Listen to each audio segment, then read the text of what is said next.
Thank you for coming. This is our fourth year, and it's a terrific turnout this year. We're about twice what we were last year, so that's terrific. And I appreciate you coming because it's important. It's important that we do this. The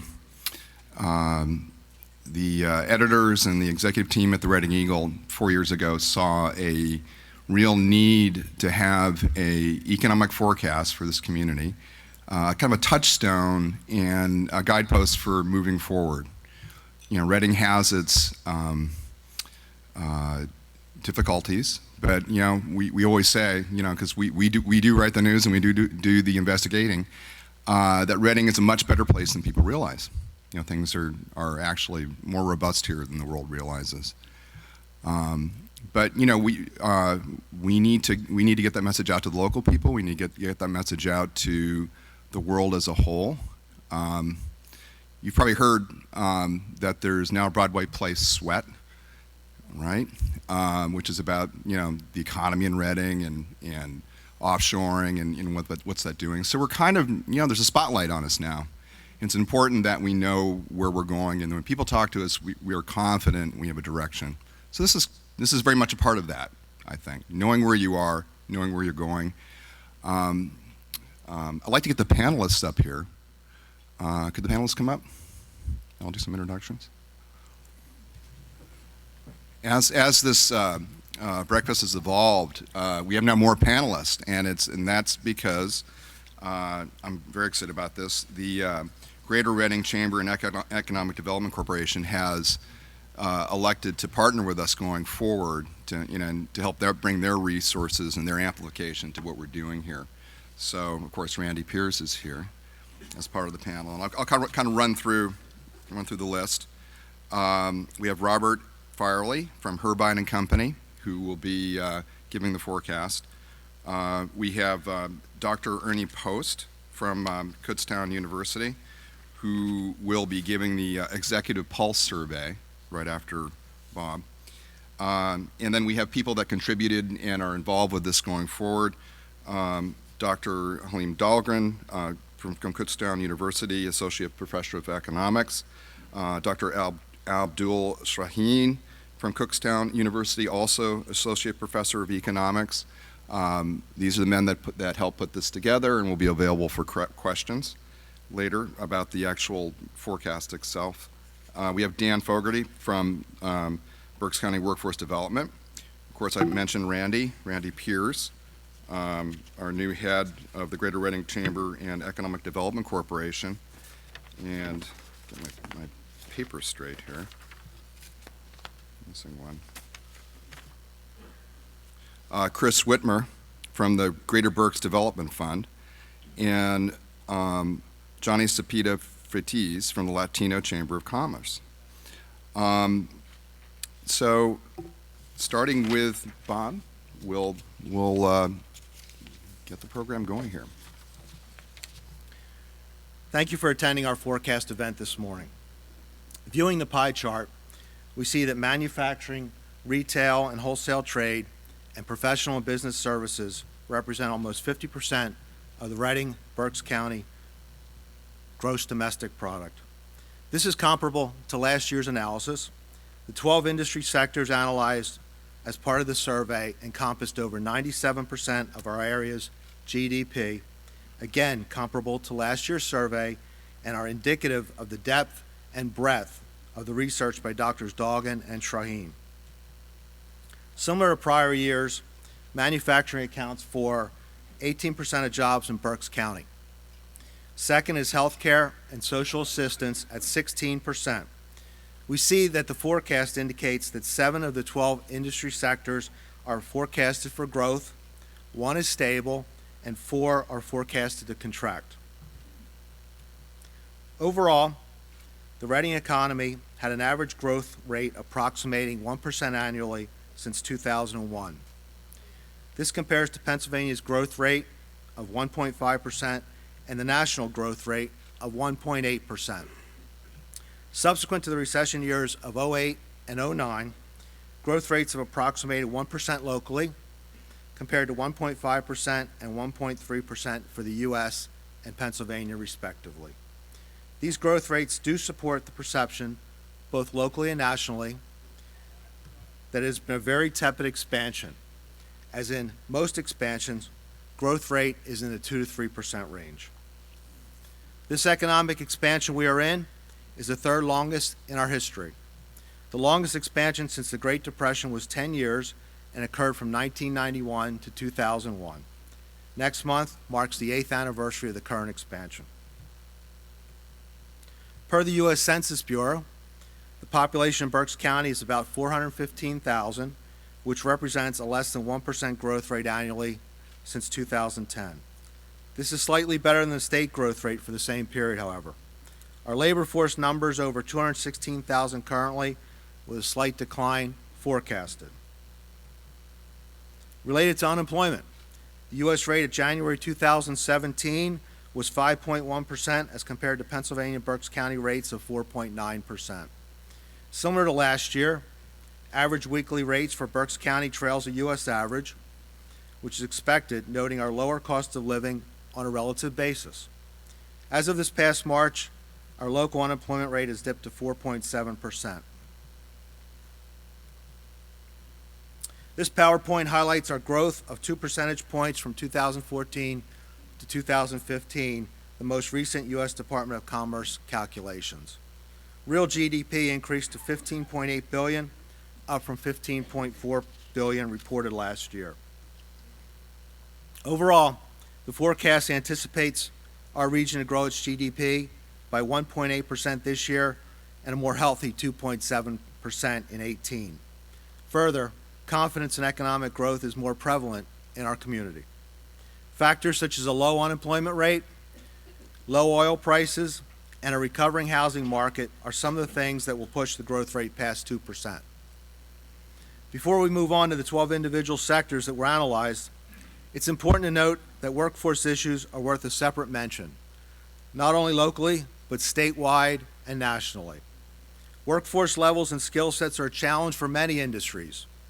One reason for this is the demographic reality of the baby boomer generation entering retirement. Every day for the next dozen years, 10,000 people in the U.S. turn age 65. 2029 is the last of the baby boomer generation turning age 65. An example of this is the accounting profession. For the last 5 years, enrollment in the accounting major, as well as accounting graduates, has been at record highs each year. Even so, this is still not enough to replace retiring CPAs on a one-for-one basis for the next dozen years. Workforce development is being addressed in Berks County through the efforts of several organizations, including Dan's group, the Berks County Workforce Development Board. We have valuable assets here, including our 5 colleges and universities and the Schmidt Training and Technology Center at RAC. Additionally, meaningful tax reform has the potential to significantly spur our economy. One factor that could drive growth is a significant amount of cash that U.S. companies maintain overseas. Most refrain from repatriating these dollars into the U.S. due to our high corporate tax rate. Apple, for example, has $250 billion, $250 billion, most of that overseas. To put this into context, if the maker of iEverything's cash holdings were a separate company, it would be the 13th most valuable entity in the United States, surpassing, among others, Microsoft, Amazon, Facebook, and ExxonMobil. Let's move on to our sectors. As in your handouts and noted earlier, there were 12 sectors analyzed. Agriculture is the first. This sector consists of companies that grow crops, raise or fatten animals for animal products, as well as agriculture support companies such as soil preparation and harvesting. Demand is driven by governmental agriculture policy programs and food consumption trends. Agriculture provides about 3,600 jobs locally, and its share of GDP is about 1.5%, which is up from last year. Since the recession of 2008 and 2009, agriculture has grown at 6% per year. Due to the nature of production, such as weather impact and price volatility, agriculture is our most volatile sector in terms of output. We forecast strong growth of 17% in 2017, with a significant decrease in 18. It should be noted that employment statistics for agriculture are somewhat difficult to pin down due to employment seasonality and part-time work. Arts, entertainment, recreation, accommodations, and food services. This is a wide-ranging category, capturing much of our disposable income after the basic necessities. This category includes production of live entertainment, amusement and leisure facilities, art exhibits and museums, live theater, musical groups, and other performing artists. Also include our lodging facilities ranging from bed and breakfast to motels and hotels to resorts.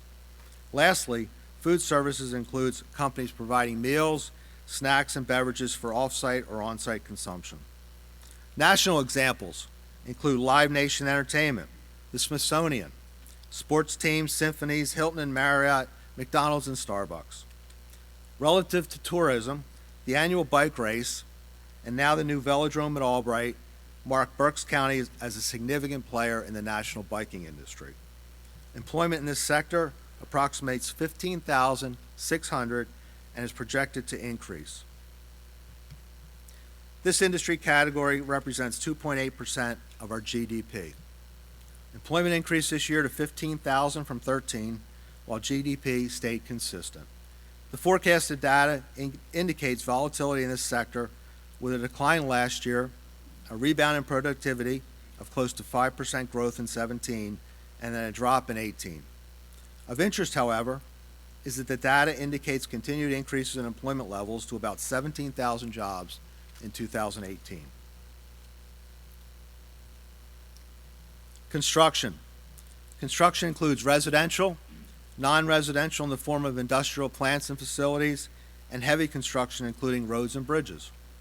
Nationally, we continue to see significant activity in multifamily buildings, especially in larger cities. One caution is that in certain cities, there are signs of increasing vacancy rates bubbling to the surface. If it continues, we'll see a tightening of rental rates and sales prices, which will constrict development. While we know that the recession years of 08 and 09 were devastating to construction, it is important to note that this industry has grown at a 1.6% rate annually since then. Employment has picked up in the last few years. Construction employment is about 8,000, and its share of our GDP is 4.7%, up from 4.1% last year. Unfortunately, the forecast indicates contraction later this year into 2018. If President Trump is successful in fulfilling his campaign pledge of a $1 trillion infrastructure program, we will see an uptick for our heavy construction companies through road, bridge, and airport improvements. Locally, the implementation of PennDOT's $5 add-on fee to vehicle registration is being used for road and bridge rehabilitation. Last year, we commented that Berks County was a proverbial hole in the donut in that surrounding counties were thriving with construction activity, while Berks County was comparatively quiet. This year, the picture is a little better, but we are still not at the same fervor as our neighbors. We note that housing starts in 2016 were 520 units, an increase from 417 starts in 2015. Note that housing starts in the early 2000s hit an all-time high in Berks County of 2,800. Educational services. This sector includes providers of instruction and training to students enrolled in K through 12, colleges and universities, business schools, and technical and trade schools. Locally, this is a small segment of our economy, but is important due to educating and developing our future workforce. Employment is about 3,000, not including support and services staff, and represents less than 1% of our GDP, both comparable to last year. Technical advancements have significantly impacted the educational model. iPad and laptop usage is now the norm in schools, even in the elementary grades. Traditional universities are experimenting with MOOCs, massive open online courses, to engage students worldwide. A worldwide shortage of teachers exists, and demographic studies indicate growth of 3.2 million new teaching positions. Looking forward, we forecast a contraction in 17, but a strong rebound to 17% growth rate in 2018. Finance, insurance, real estate, and leasing. Services in this broad sector include companies engaged in financial transactions and create, liquidate, purchase, and sell financial assets such as securities, bonds, and insurance. Major U.S. companies include Bank of America, Goldman Sachs, and MetLife. In the wake of the financial crisis in the late 2000s, Congress enacted financial regulatory reform, notably the Dodd-Frank Act. Measures include heightened capital and regulatory requirements. The industry is anticipating significant regulatory relief under the Trump administration, which campaigned to dismantle Dodd-Frank. Real estate entities buy, rent, lease, and sell real estate and manage residential, commercial, and industrial properties. This is a highly fragmented industry in that the top 50 companies account for 20% of revenue.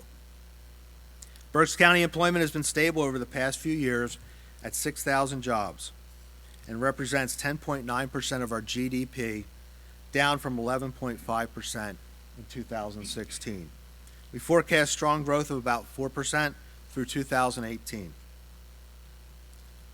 The government sector. Agencies in this sector administer government services at the federal, state, municipal levels. Nationally, our government services sector consists of more than 90,000 state and local governments, as well as 440 federal government agencies. The government sector in Berks County employs about 21,300 people and represents 10.9% of our local GDP. Last year's figures were comparable. Locally, since the recession, the size of government has been declining about 1% annually, and government employment has also been declining. The forecast indicates continuing decline in employment as well as negative growth. Our seventh sector, healthcare and social assistance. Companies in the healthcare field provide a wide range of healthcare and social services through hospitals, doctors' offices, nursing homes, and outpatient surgery centers. Social assistance services includes food banks, temporary shelters, emergency relief, child care, and others. Both healthcare and social assistance are highly fragmented. We are fortunate in Berks County to have two significant hospitals, Reading Health System and Penn State St. Joseph. We're also home to many superb non-for-profits providing valuable community support. Employment in this sector is the second largest at approximately 26,000 jobs and contributes 10% of our GDP, comparable to 2016. The forecast data indicates strong growth in 17 and then flattening in 2018 and employment steadily increasing. What is unclear relative to healthcare is the future of Obamacare. As we know, yesterday the House of Representatives passed a revised Trump-Ryan healthcare bill, but it is expected that the Senate version will differ significantly and the reconciliation process between the House and the Senate would be very difficult. The consolidation trend in healthcare is expected to continue. There have been studies that present the theory that we could see Pennsylvania served by only 6 hospital systems at some point in the near future. Information technology companies provide services such as software support, computer systems design, and data processing facilities management. Normally and nationally, we all know of IBM. Demand for IT services is driven by rapid technological advances, but spending depends on the health of the U.S. economy. This is a fragmented industry in that the 50 largest companies account for about 40% of revenue. Locally, information technology employs 1,200 people and accounts for about 1.5% of Berks County's GDP, both comparable to last year's survey. The average growth rate has been 1.2% since 2010.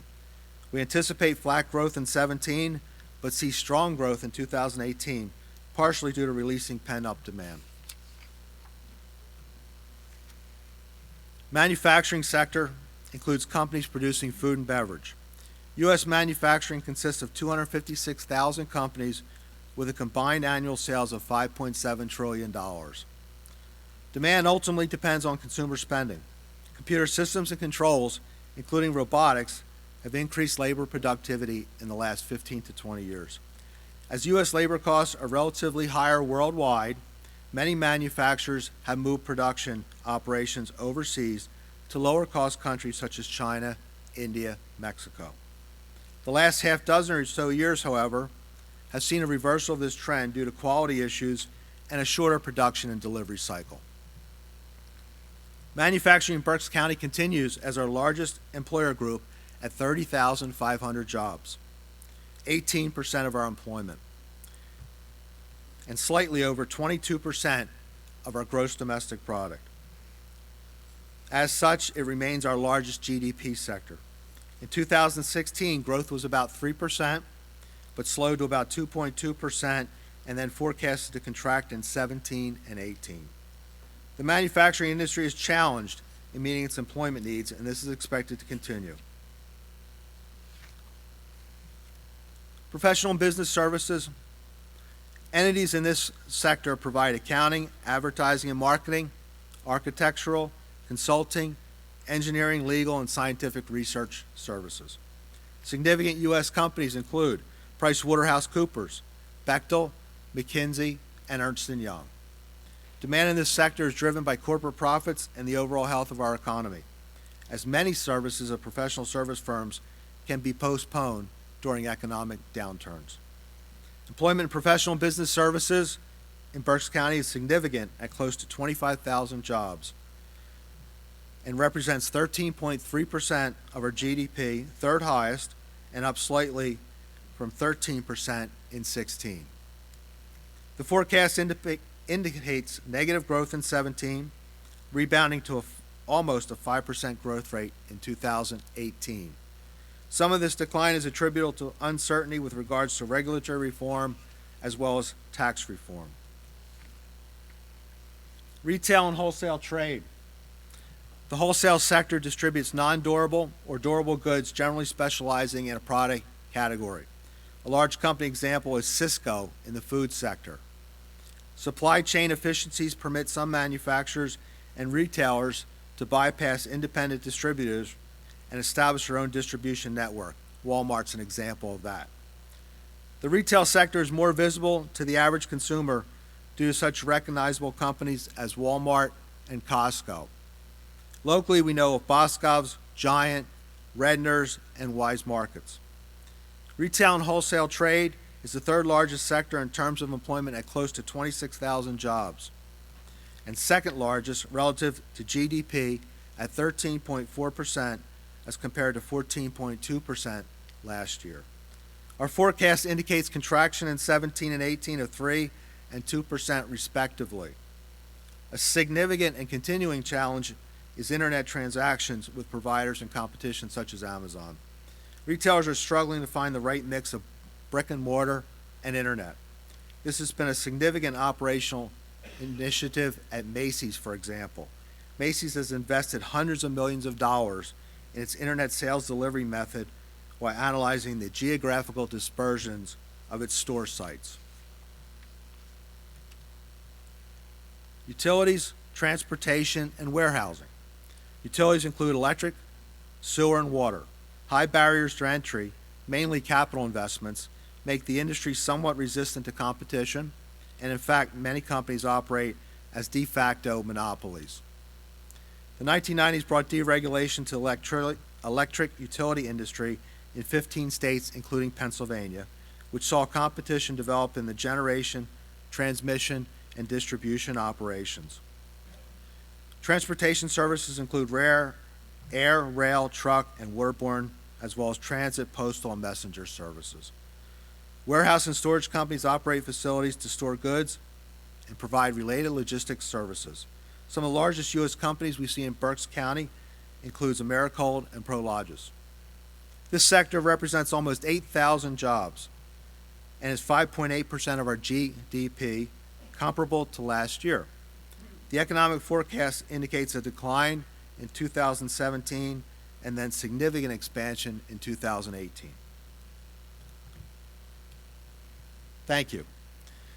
It is now my pleasure to introduce Dr. Ernie Post. Dr. Post has served as director of Kutztown University's Small Business Development Center since 1998, and Dr. Post will present his Economic Pulse Survey. Thank you. Thank you, Bob. And on behalf of my colleagues from Kutztown University, welcome everybody, and thank you for coming out and joining us this morning. We have been celebrating National Small Business Week during the course of this week, and I just want to point out a few highlights. Berks County is home to a little over 7,000 businesses, and a little over 6,000 of those businesses have 100 or fewer employees. So we have a very vibrant and active small business community here, which drives our local economy. Each year for the past 4 years, to complement and complete the picture of the econometric models that our economists use to project the charts that we've been looking at, we go out and ask our executive leaders and small business leaders and entrepreneurs throughout Berks County what you plan to do. And that's what I'm going to talk about over the next 5 minutes here, is just to give you some highlights. And there's some good news, I think, in terms of what we were seeing and hearing from our business leaders in Berks County. This chart shows you the trends. We utilize the U.S. Conference Board questions and in terms of eliciting input. And basically, if you look at this chart, it shows that the perception is that overall conditions have improved, and there's an expectation that things will continue to improve. This pie chart shows us that compared with a year ago, economic conditions, our business leaders perceive that the economic conditions have improved. And this is one of the critical ones. During the next 12 months, you expect, 44% of you expect things and conditions to get better. For the bankers in the room, we ask, do you plan to make additional capital and investment expenditures? 41% of you indicated that you do plan to make capital and investment expenditures this year. Our next slide asks our executives if you anticipate your sales will increase. This is very optimistic, with 64% indicating that you do anticipate an increase in sales. And along with sales, we ask, do you anticipate your profitability to improve? 56% of you anticipate profitability to also improve. Finally, we ask in terms of what are your employment projections. Close to 44% of you anticipate increasing employment. And along with that, we ask, in what quarter do you anticipate increasing your employment? Clearly, we are in the midst of our second quarter, which is the most significant quarter where most hiring is anticipated to be done, with close to 20% of hiring to take place this quarter. Each year, our economists also have produced a local confidence index based on these pie charts that we've just looked at.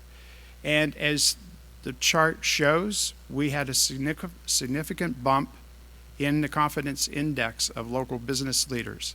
I will mention that when we do the survey, we have participation from the Berks, the Greater Reading Chamber of Commerce, our small business clients at the SBDC, and several other chambers and local business leaders in the community, as well as an open public forum or public link that individuals can participate in. The survey went out between February 1st and was closed at the end of March. So One of the items that we also ask local business leaders is, what do you see as your most significant challenges over the next several years? Rising healthcare premiums jumped out again, as they have in the past few years. This polarized political leadership was more significant this year than in prior years. Finding new customers, increasing taxes, and finding qualified employees have all been significant issues that have been raised in prior years. We also ask, in an open-ended question format, what do you think, why do you think Berks County is a good, indifferent, or bad place to do business? And I theme those, the good. You recognize the civic-minded mentality of our leaders, the number of small businesses, our cost of living, the quality of the life and location of major hubs, and the quality of our workforce. The indifferent from our business leaders was basically our poor representation in Harrisburg and Washington. And the bad dealt with local regulations, taxes, and lack of rail service and transportation, and getting harder to find skilled workers. Then we ask leaders, what's the single most important action the community could take that would position the county for the future? Not surprisingly, improve the infrastructure, specifically Route 222, rail service, increase shovel-ready sites, unify the message concerning Berks County's value proposition for improved marketing, and continue to promote STEM and other skilled training programs. And I broke out those themes specifically for Reading. That involved enhancing business and entertainment in downtown Reading, provide incentives for business growth and startup, and reduce crime. In addition, this year, as Bob alluded to, we are going to be facing a work shortage with a number of baby boomers retiring. So what's not in the Business Weekly article, but what we started to do last year was to do an exploratory study with our local millennials with the help of our Greater Reading Young Professionals Group and a number of our universities. We have started to do survey research with our millennials and graduating seniors to find out a couple of key aspects of what's important to them. Specifically, we've asked them, how do they feel about living, working, and play in Berks County? We're asking them about how they feel about the entrepreneurial ecosystem, and we are asking them about what they are looking for from future employers. So I'm going to share a few slides here just to hit some of the highlights. And there's some good news here, I think, to share. A national study 3 years ago indicated that over 60% of millennials are looking to either start a new business or have a business at some time in their future. So that's why this entrepreneurial question is so critical for us from an economic development perspective. So the first pie chart indicates, do millennials think that we have the resources to stimulate entrepreneurship? And it's clearly close to 60% agreed with that. Then we are interested, does our Berks County have the features to support new businesses that they would be interested in starting? And this question's reversed, so we have 73% that disagreed with that negative statement, indicating that they're more positive and view the features being present. The next set of pie charts here asked, do they live in an area where the culture makes it conducive to be an entrepreneur? And that's a positive-oriented question, and 55% agreed with that statement. Second, we asked, do they perceive the socioeconomic conditions here in Berks County? And this was, again, a negative worded question.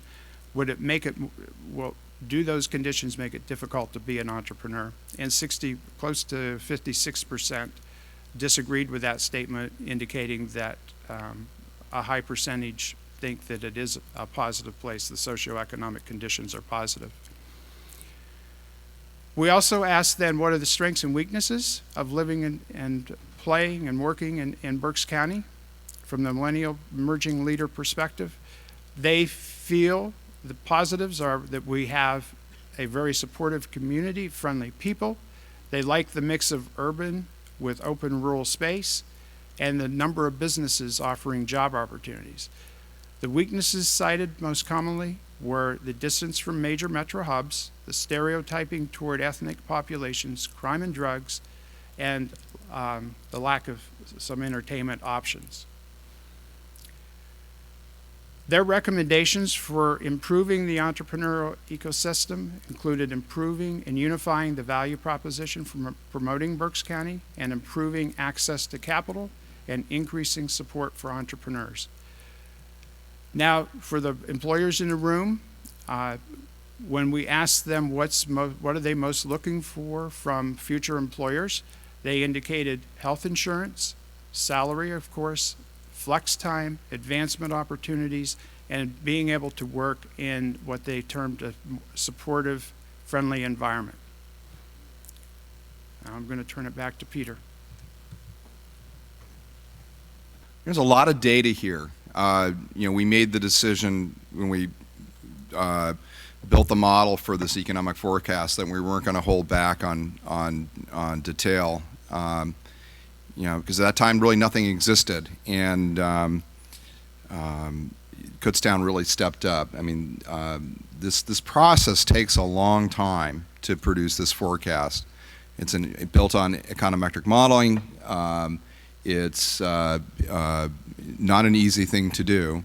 So I imagine some of you have some questions about that. And also, Dr. Ernie Post's survey is quite interesting because over time here, and I might ask Dr. Post a question right away, how is that changing over time? I mean, we're doing this for 4 years. What changes do you see in executive and young leader attitudes? In the Emerging Leader Survey, we've done that for 2 years now. This is the first year we have touched on the entrepreneurial questions. On the employment issues, I think the most significant thing there, and this is not a surprise for many of the employers in the room who are working with millennials, they really value the flex time, but they also value the benefits that most all of us in the room value. So the only thing I think that's most significant there is that they really are looking for that flex time, in the workplace and job opportunity, the chance to advance. Mm-hmm. I'm gonna ask that change question to Bob too. You've been working with this data for 4 years now. Do you see anything? Did anything leap out at you? Well, this is the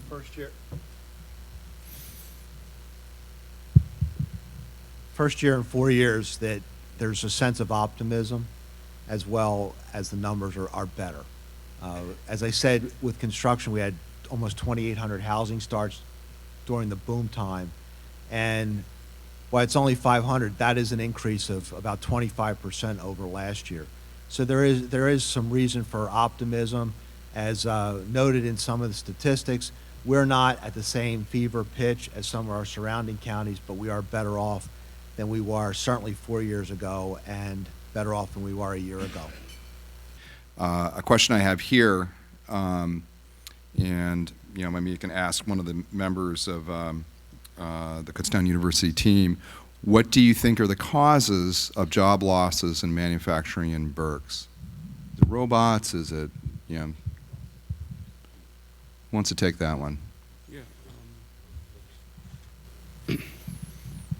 Yeah, I think manufacturing jobs losses, but in manufacturing, it's been recovering, and it's from the bottom of the recession. Automation and productivity, we look at the manufacturing output has been increasing, but employment hasn't been increasing as fast.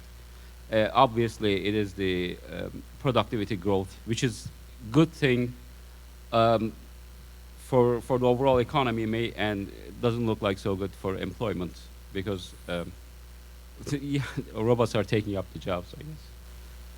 But overall, it has recovered somewhat, and it went above 30,000. So it's growing, but not as much as the output, I would say.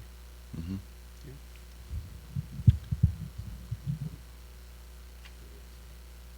Dan?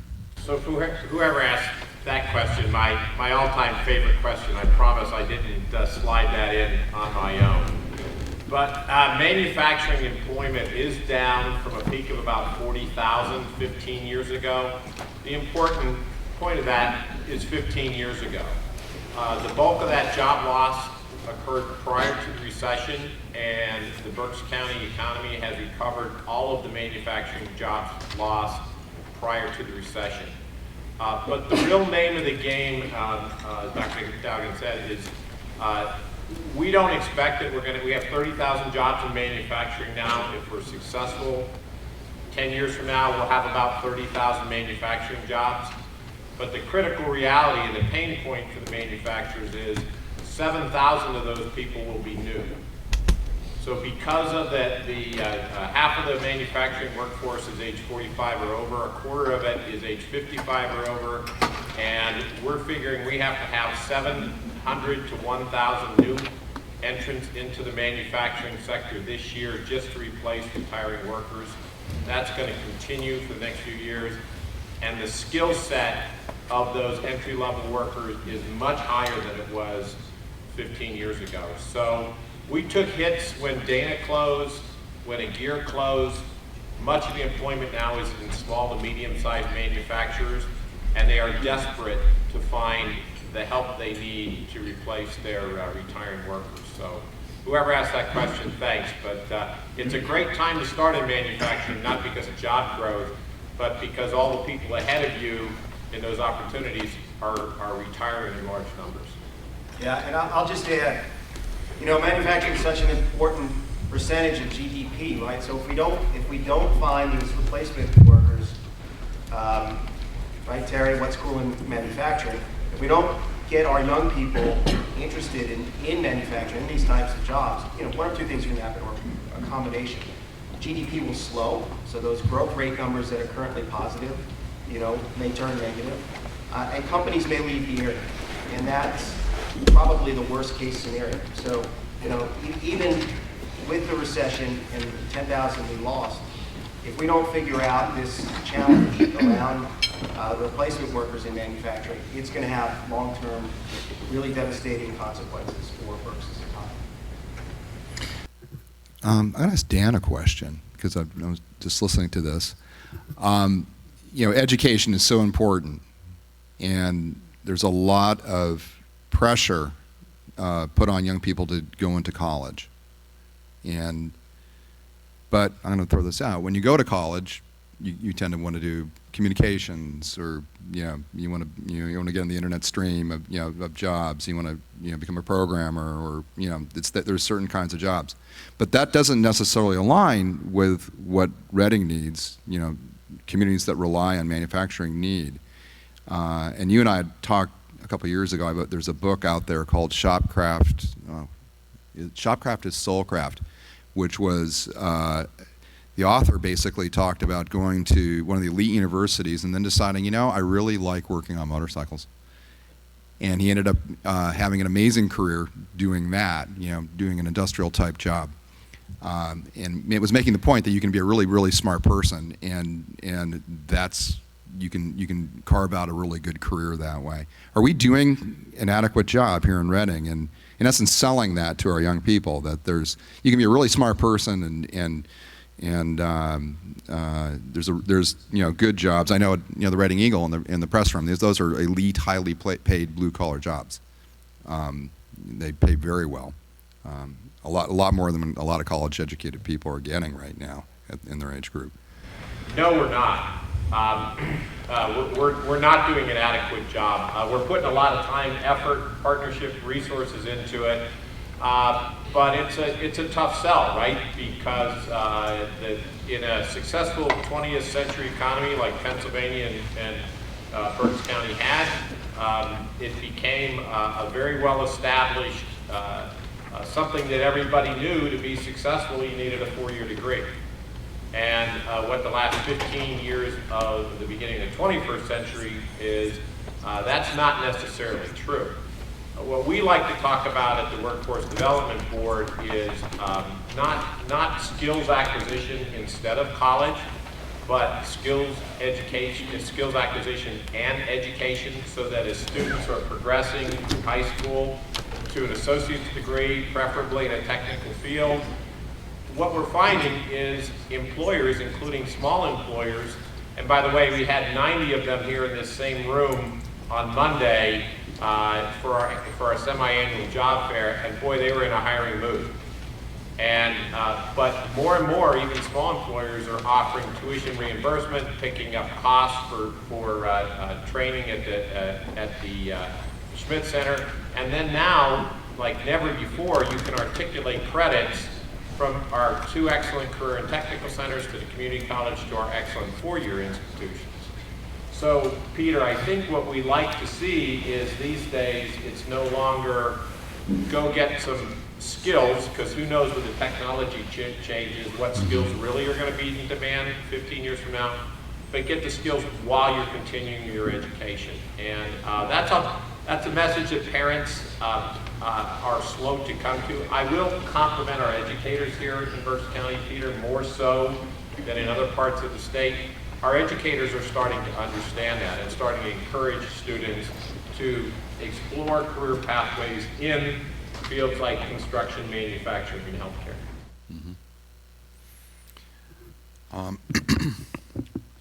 Johanny, I know you were, I'm ambushing you a little bit. I didn't tell you this question in advance, but one of the important things about developing Reading, in particularly the metro region, I think, is Latino entrepreneurship, and I think it's classic, for 200 years of America, right?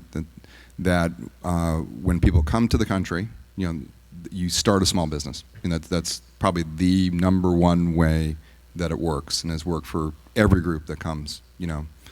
How do you see Reading with that effort? Is it a helpful place? There's certain advantages of Reading. It's an inexpensive place, so you can. There's a lower capital cost, to start something here in a way, because the price of real estate, the local labor force, operates on a lower cost level, but yet there's the opportunity costs. What do you think? If you take a walk throughout the city of Reading, I think you'll see the growing numbers of businesses within the Latino population, Very and much. also other demographics, other ethnicity groups. I think that there's an opportunity here to maybe better educate our Latino entrepreneurs, so that they're doing things up to codes, up to par, that they're in compliance with the requirements of the city or the state, depending on the nature of their business. But every day I'm meeting people who want to start up businesses. They refuse to work in a factory, right? And oftentimes not speaking English is an obstacle. But still, there are many entrepreneurs currently that don't speak a lick of English, and they're pretty successful running daycare centers. You'll see a lot of multi-services. You'll see a lot of bodegas. Currently, I've seen more entrepreneurs interested in like the auto industry, more car dealerships, and things of that nature. So there's definitely an opportunity here. And yeah, I think Reading provides that, anyone in pursuit of the American dream, as I always say, a chance to be able to make that a reality. I come from New York City, so for me to own a business was a dream. Right. Like, I wasn't going to make that happen in New York It's so City. expensive there, yeah. Very. So here in the city of Reading, we have a gem, we have a treasure, and I think we need to highlight that more often. And I appreciate the synergy amongst a lot of the organizations, like with the Greater Reading Chamber. I appreciate the merger, because I think that we're identifying solutions to some of the existing problems that our Latino entrepreneurs have. Cuts and Small Business provides business courses for a lot of our entrepreneurs. So we have it. We just have to further develop and highlight it more. So it's a different kind of education. We were talking about, Yeah. skills education, but it's also, there's a need for Just basic entrepreneurial business, yeah, education, if you want to call it that. absolutely. Yeah. Randy, you're kind of new, but you've been at this for a long time. Randy has had a long career in Brooklyn, and I mean, we all know in this room, because New York's not that far away, how Brooklyn's literally transformed itself in the past decades. So, Randy, coming here, what are your priorities? What do you see as maybe a number 1, 2, 3 things that you're going to be working on? Great, thank you, Peter. Notice Johanny says she's from New York, but I say I'm from Brooklyn, right? So there's a story behind that, right? First of all, I've been here now for a little over 3 months, and I've had really the pleasure of getting to meet a lot of you in the audience and sort of just have conversations. And I think the benefit I have is that because I'm not from here, my perspective is not clouded by any history, right? So I could truly sit back and just listen. And I just want to take a moment to thank many of you for taking the time to meet with me, because it really has been insightful. And before I get into just answer Peter's question, there's tremendous assets here in Berks County. But I just realized one this morning as we were going over the data.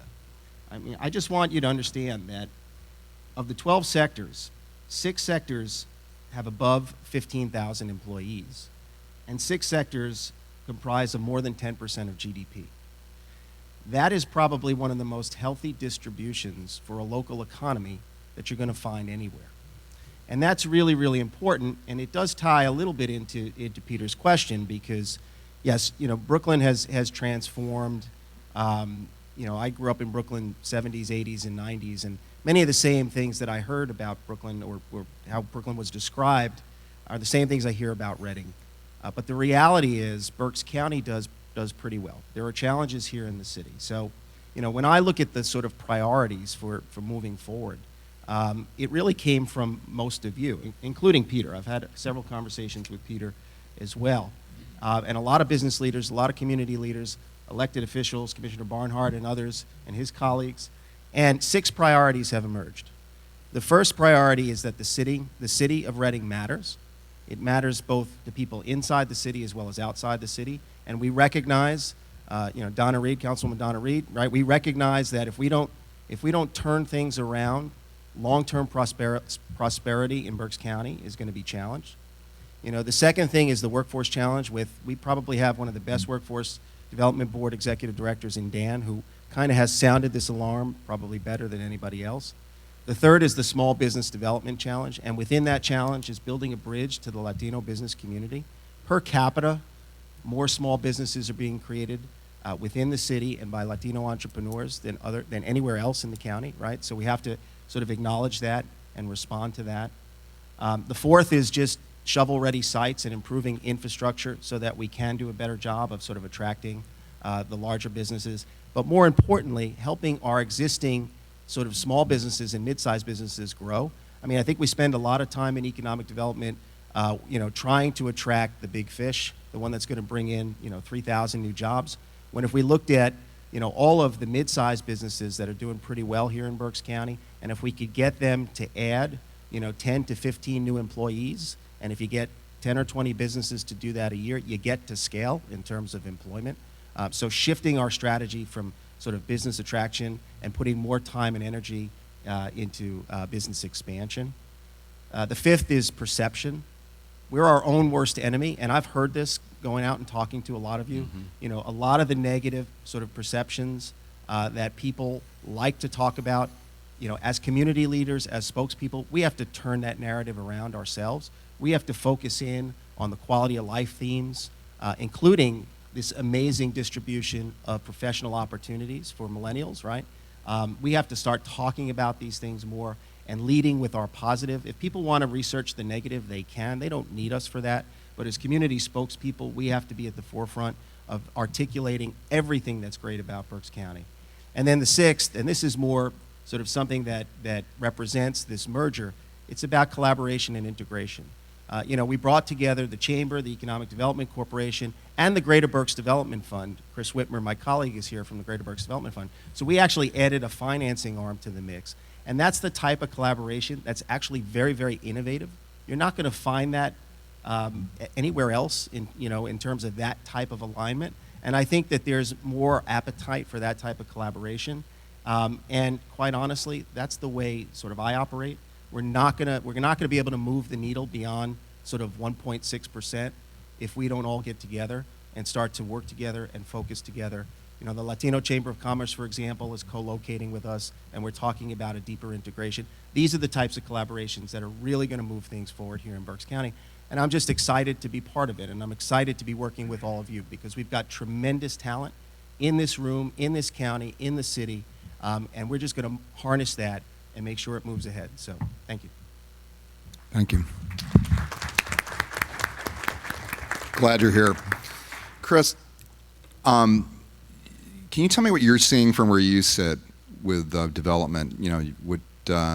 Where you see the pain points and the progress. I know transportation plays into this in our transportation corridors. I'm not trying to seed an answer there, but could you give us your impressions? Thank you, Peter. Can everyone hear me? Yes? No? Okay, thank you. Obviously, transportation is a problem, and it continues to be problematic. That's probably a little bit beyond in terms of what my particular office gets involved with. That's more on a governmental level in terms of funding and priorities there. But in terms of what we deal with more directly, it's dealing with one of the core things we deal with is manufacturing. And as was mentioned in the survey, sites are a very, very important thing in terms of how to get those developed. For years, it's always been an issue that there are not enough shovel-ready sites available in Berks County. And in particular, that's not only important for attracting new businesses, but they're, I think, even more important for existing businesses, manufacturing especially. We've had a lot of problems because there just aren't enough sites. And it's not to say that there aren't any, but there's never seemed to be enough. And there are being things done to help address that. Certainly what the BCIDA is doing at the airport in terms of trying to develop the excess land over there.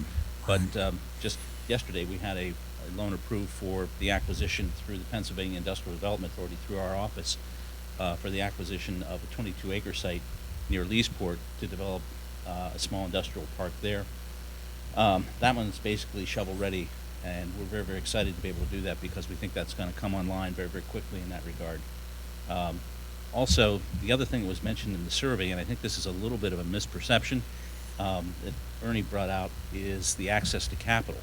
And maybe it's a little bit of a lack of getting the word out, but I think for startups or early stage companies, access to capital is not or should not be an issue.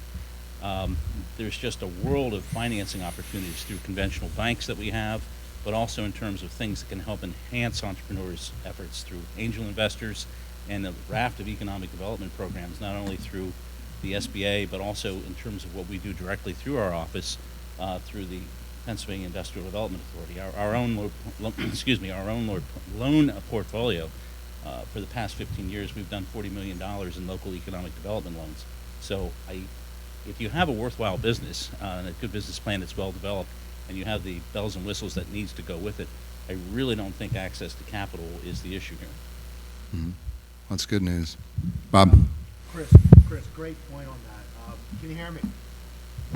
I'm involved with the Chamber for a long time now, and one of the things that really appealed to us about the combination of the Chamber and GREP and the Greater Berks Fund was that the fact that 70% of the Chamber members employ 20 or less people. And our concern was that sample size of smaller employees isn't aware of these opportunities out there for financing to help grow their business. And we thought that's a significant benefit to them and to the community as a whole. So thanks, Chris, for bringing that up. Appreciate that. Chris, if I could just chase that transportation question a little bit, because there's a question I've always had about that. Because I invest and do a lot of commercial projects as well, besides media, and the projects I look for are have good transportation access. So the best sites, the best office park sites, the best individual lot sites have, excellent ingress and egress. You can bring, trucks in or rail or whatever. Do we have enough available sites with transportation opportunities for manufacturing that, in the inventory? That's pretty dependent upon the type of manufacturing Mhm. you're dealing with. As you suggested, some manufacturers, not many, but at least in Berks County, even require real specialized sites that require railroad service. Mhm. And obviously, you have to be along or near a railroad to be able to do that. But generally speaking, for most of the manufacturers that we're dealing in Berks County, especially the small and mid-size, don't require any exceptional requirements than you would ordinarily expect. They Mhm. need or like to have a shovel-ready to go site, correct zoning, infrastructure, and so on and so forth. And oftentimes, if an existing building exists, they can deal with that if it's the right size, or sometimes they like to build a suit. But it's more of identifying just sites that are available. Unfortunately, over the last 20 to 25 years, a lot of the sites in the county that might have been good industrial locations got used as housing, residential subdivisions. Mhm. So we're really behind we're behind the curve a little bit in terms of where we should be in terms of those kind of sites. The other thing is the population center, unlike, say, for example, just to use a comparison, Allentown, which is right by an interstate. Right. We are not really next to an interstate. The city, the population center of Berks County, is not next to an interstate. You have to work to get out to either the Turnpike or 78, and it's the way it is, but it's not necessarily the most desirable situation. So when companies that are looking to locate, they have to consider, especially if you're along the interstate, where am I going to get my labor force from? And there's a distance factor that you have to deal or factor into this in terms of if most of it's in the center of the county and I'm up along the interstate, how do I get my labor there? Mhm. If that answers your question. Yeah, it really does. Yeah, it's kind of where I was going. Now there's plans to put roundabouts in the 222, which should hopefully free that up somewhat. Do you think that's going to make a difference? Is that enough? It can't hurt. Unfortunately, in my opinion, it's one of those things probably going back in time, hindsight's always 20/20. 35 years ago, they should have been, the powers that were more aggressively planning for improvements between Reading and Allentown on Route 222. But given the nature of budgetary restraints with transportation, PennDOT, and so on and so forth, it's not going to help. So obviously something has to be done. The best thing that they've come up in terms of alleviating the traffic issues there are roundabouts, so it's got to help, but it's certainly not ideal. Hmm. Does rail help? I mean, do we have enough rail to make up for that? I'm not the most qualified person to talk about rail, but I've never heard of a situation by which we're at rail deficit, so to speak. Right. That people are crying, oh my gosh, we need more railroads. Right. Typically, it's usually a circumstance by which a manufacturer needs a siding. If they're close to rail and they need rail service, it's more of a question, how do you develop the infrastructure to improve sidings? Mm-hmm. This is the time where I want to take questions from the audience. Does anybody have something they'd like to ask the panel? Just raise your hand. I know it's getting towards work time. Up over there. There's a mic right there.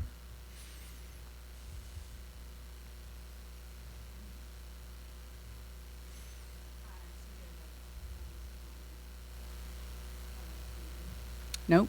Oh, there you go. Hi, I'm CJ Rhodes. I've heard a lot about construction sites and shovel-ready sites you've talked about. What I haven't heard about is technology-ready infrastructure. And I think Berks County has always been a little behind the times in terms of technology. So what are we going to be able to do in order to change that perspective, that historical kind of lack of focus on the technology that we need to get ahead? Now, by technology, are you talking about? I'm talking about for example, that we don't have a metro Wi-Fi. Right. That's something that many other larger metropolitan areas have. I'm also talking about knowledge, and we have some very good data centers here, but we have not really utilized them effectively, and we're perfectly placed to be the backup capital, for example, of places like New York and Philadelphia and Harrisburg, and we haven't really involved, integrated, or encouraged that sort of business in this area. So I think those are two different issues. So in terms of the city and sort of having access to high-speed broadband and even universal Wi-Fi, if you can imagine that, at low cost, I think that is a key for small businesses and entrepreneurs, and is a very important part of the revitalization sort of steps that we need to take in order to revive the city. That's what people need to sort of get ahead. That's what people need to start the new businesses. That's what the cafes need. They need the Wi-Fi and things like that. So I think that's a very important point. My understanding is that the infrastructure is there, the connectivity to that infrastructure is not, and that's what we need to sort of work on. I would a little bit disagree with the notion that we're well positioned to serve as a data center. And I only say that because if you just look at the current, you kind of build off your assets. And IT and information tech is not one of our largest sectors. In fact, it's one of our smallest. And those, to grow that sector from scratch does require quite a bit of energy consumption and other types of infrastructure that probably are very capital intensive to invest in at this point. So my suggestion is you sort of look at the sectors that tend to be the ones that we have strength, and we have 6 already that are pretty strong, and you kind of build around that. We probably can do more in the IT sector, but it's probably not going to be something that we're going to develop to a significant degree over the next decade. And let me explain, I meant geographically, because we're 2 hours from those areas, which means we're outside of, say, a blast zone, but still close enough for for it to be a very attractive kind of a thing for them to do. So I know that we don't have the infrastructure, that's why we haven't done it. But from a geographic perspective, that's why we would be a very good location for that. But that's also why, for example, transportation and warehousing does so well up in Lehigh, because of that same sort of geographic proximity. So I mean, I think that whole question about geographic is a good one, because we should leverage certain assets around that geographic proximity. I totally agree with you on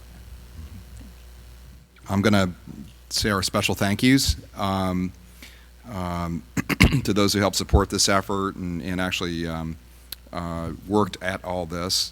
Importantly, Kutztown University. This could not happen without Kutztown University and the resource that they represent in the business field. I'm sure it'll all be realized, but it's really one of Berks County's treasures that we have a strong business department at Kutztown. So Dr. Polstagren and Sraheen, thank you. And special shout out to Herbine, who's been with us for 4 years, and Bob specifically, who's been with us for 4 years, anchoring the forecast itself. I want to thank Greater Red Egg Chamber and Economic Development Corporation for being a new partner in this and helping us grow this going forward. Greater Berks Development Fund, of course, the Berks County Latino Chamber of Commerce. I'd also like to thank the legislators for coming. I know Donna was here. I heard her name, and I just saw her. She just had to leave. Kevin Barnhart was here, and Tom Goembar from Senator Judy Schwank's office was here. So got to get more legislators to come, guys. They need to hear this. If you'd like to share additional feedback, remember we're the Reading Eagle, so you can send something to the Reading Eagle, and if you think about it, and send it to our news department. Our editor Harry Dietz is here, and it's something we can add, because this is a work in progress. This economic forecast is evolved. It seems to get better and better and better, but it's kind of an academic thing. You want to keep it mutating, and you want to keep it fresh and valid. You don't want to get it stale. So we want to hear from you. So thank you all for your time, And thank you for your input, and have a great week and a great 2017.